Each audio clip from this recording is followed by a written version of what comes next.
शशिप्रभा किसकी पत्नी। हर बार की तरह राजा विक्रमादित्य फिर से बेताल को पेड़ से उतारते हैं और उसे योगी के पास ले जाने के लिए आगे बढ़ते हैं। इस बार भी बेताल एक नई कहानी राजा को सुनाता है।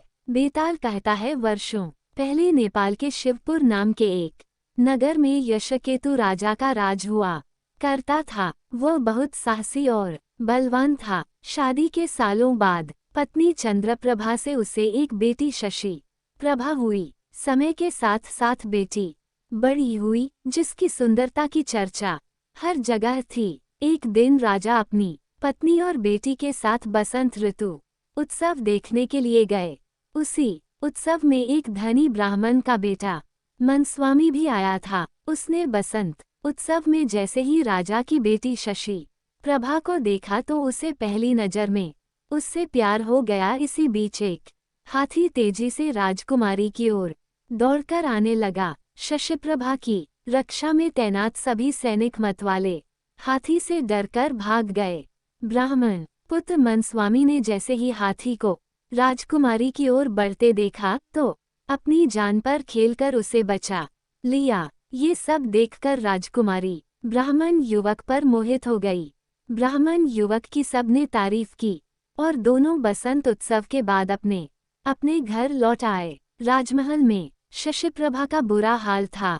वो अपनी जान बचाने वाले ब्राह्मण की याद में खोई रहने लगी। दूसरी ओर ब्राह्मण युवक भी शशिप्रभा से दोबारा मिलने के लिए बेचैन था। राजकुमारी से मुलाकात कैसे हो, ये सोचते सोचते वो एक सिद्ध पुरुष के पास पहुंच गया। मनस्वामी ने अपने मन का सारा हाल उसे बताया। सिद्ध पुरुष ने सिद्धि के बल पर 2 गोली बनाई। एक गोली उसने ब्राह्मण युवक को मुंह में रखने को दी। मुंह में गोली रखते ही युवक एक सुंदर सी युवती बन गया। सिद्ध पुरुष ने दूसरी गोली अपने पास रख ली और वो एक वृद्ध ब्राह्मण के भेष में आ गया। फिर सीधे सिद्ध पुरुष मनस्वामी को लेकर राजमहल पहुंच गया। उसने राजा से कहा, देखिए, यह मेरे बेटे की होने वाली धर्मपत्नी है। इसे आप कुछ दिनों के लिए राज महल में रख लीजिए, क्योंकि मुझे तीर्थ के लिए जाना है। मुझे लगता है कि यह राजमहल से ज्यादा सुरक्षित और कहीं नहीं रहेगी। राजा ने सोचा कि अगर वो मना करता है तो यह सिद्ध पुरुष श्राप भी दे सकता है। राजा ने कहा, हे ब्राह्मण, आप जाइए, आपके बेटे की होने वाली पत्नी हमारे यहाँ सुरक्षित रहेगी। यह मेरी बेटी के साथ उसकी सखी की तरह रहेगी। इतना सुनने के बाद सिद्ध पुरुष वहां से निकल गया और मनस्वामी लड़की के भेष में शशिप्रभा के साथ रहने लगा। उसकी सखी की तरह रहकर वो राजकुमारी से खूब बातें करता। एक दिन मौका पाकर मनस्वामी ने उससे पूछा, आप हर समय इतनी दुखी क्यों रहती हैं?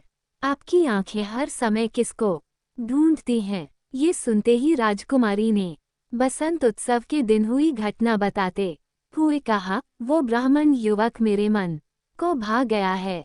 मुझे न उसका नाम पता है, न ही शहर।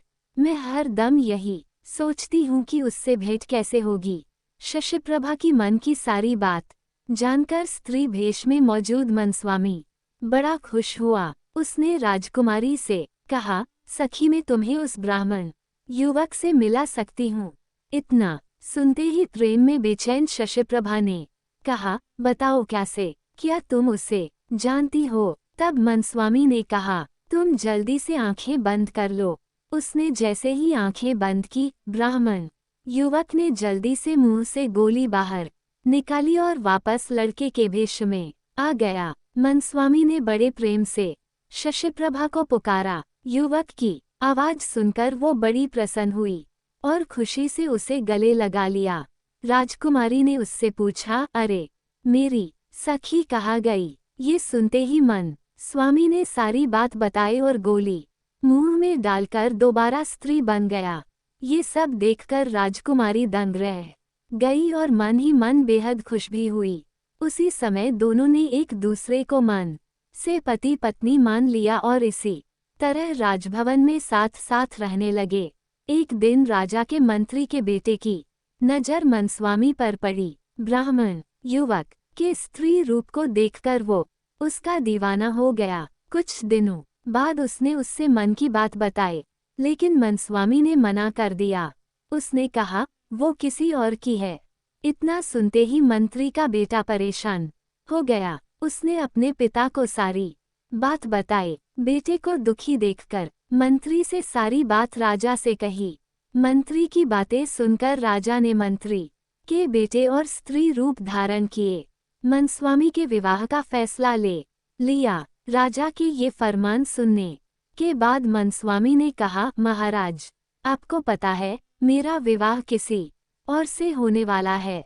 ऐसा करना अधर्म होगा। फिर भी अगर आप मेरा विवाह करवाना चाहते हैं तो राजा का आदेश मानकर मैं ये विवाह कर लूंगी। राजा बहुत खुश हुआ और दोनों का विवाह करवा दिया। विवाह होते ही मनस्वामी ने मंत्री पुत्र से कहा, तुम्हारी जिद की वजह से मेरा विवाह तुम्हारे साथ हुआ है, वरना मैं किसी और से विवाह करने के लिए इस राज्य में आई थी। अब तुम्हें इस पाप को धोने के लिए तीर्थ के लिए जाना होगा। प्यार में पागल मंत्री पुत्र ऐसा ही करता है। एक दिन सिद्ध पुरुष दोबारा ब्राह्मण के भेष में राज महल पहुंचता है। इस बार वो अपने साथ अपने एक दोस्त को जवान करके अपना बेटा बनाकर लाता है। ब्राह्मण राजा से पूछता है, मेरी बहू कहाँ है?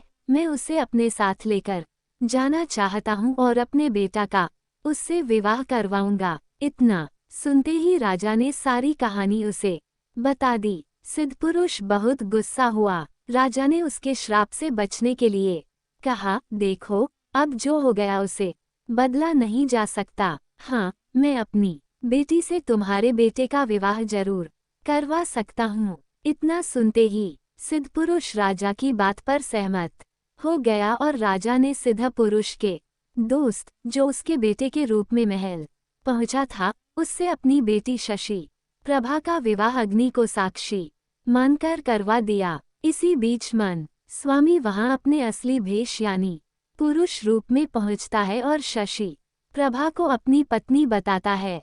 इतना सुनते ही बेताल ने कहानी सुनाना बंद कर दिया। उसने कहा, राजन अब तुम बताओ, शशि प्रभा किसकी पत्नी है? विक्रमादित्य ने कोई जवाब नहीं दिया। गुस्से में बेताल ने कहा, जवाब दोगे या तुम्हारी गर्दन धड़ से अलग कर दूं? कुछ देर सोचकर विक्रमादित्य कहते हैं, शशि प्रभा उस लड़के की पत्नी है जिससे उसने अग्नि को साक्षी मान कर शादी की थी। मनस्वामी घर में भेष बदलकर रह रहा था और चोरी से शशि प्रभा से मिलता था।